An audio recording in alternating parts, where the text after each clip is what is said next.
Fear is the mind killer. When the fear has gone, only I will remain.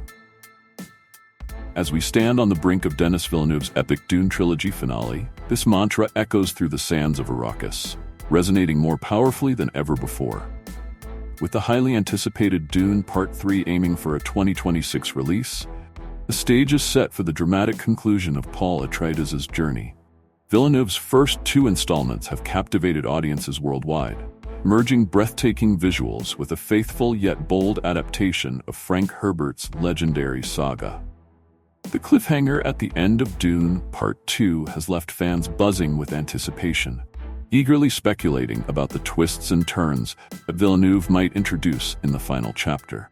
One of the most intriguing deviations from the source material is Chani's departure from Paul's side, a choice that promises to reshape the narrative in unexpected ways. But before we dive into what we know about Dune Part 3, let's take a moment to appreciate the monumental task Villeneuve has undertaken. The Dune universe is vast and complex, spanning over 20 novels. Frank Herbert himself wrote the first 6, beginning with Dune in 1965. Villeneuve's challenge? Condense this rich, sprawling world into a cohesive and engaging film trilogy, a feat that he's navigated with remarkable vision and creativity. The third film is expected to adapt Dune Messiah, a novel that dives into the darker consequences of Paul's rise to power. Set 12 years after the events of the first book, Dune Messiah presents a more complex and morally ambiguous world. With the script already in development, it's only a matter of time before Warner Bros. Officially greenlights the project. Now let's explore how Dune Part 3 might diverge from its literary counterpart, and why these changes could be crucial to the film's success.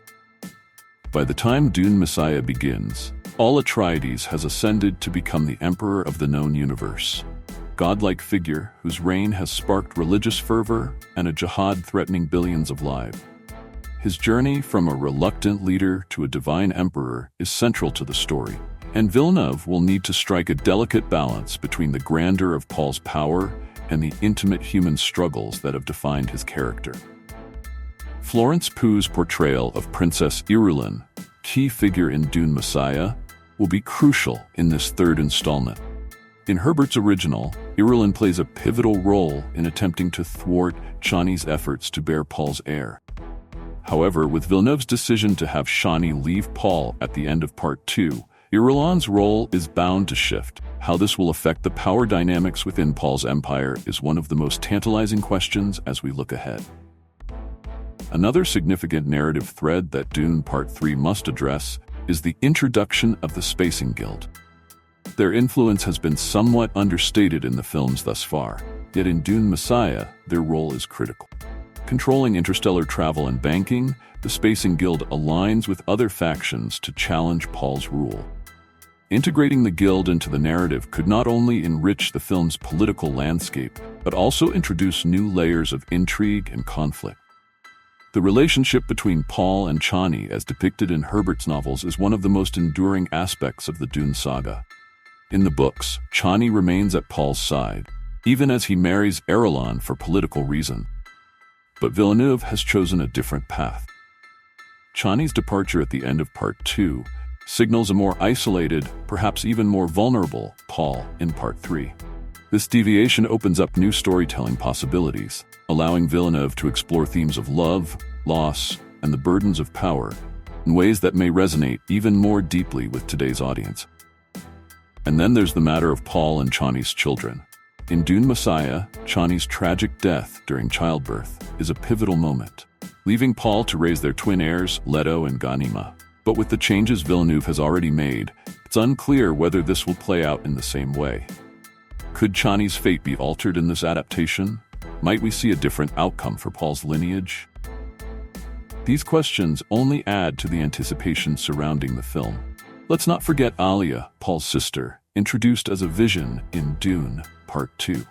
In the novels, Alia is born with the full consciousness of a Reverend Mother, a powerful and tragic figure who plays a significant role in the later books.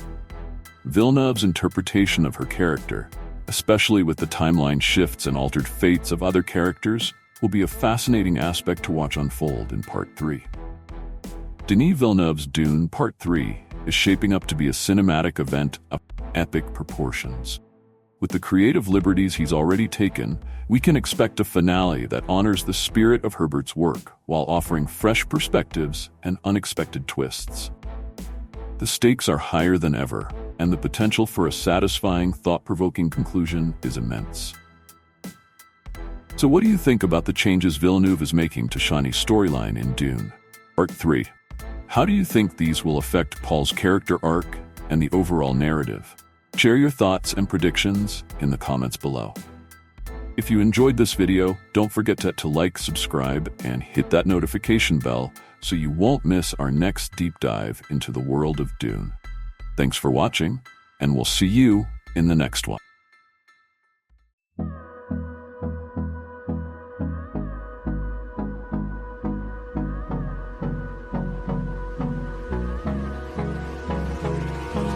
Hold me close till I get up.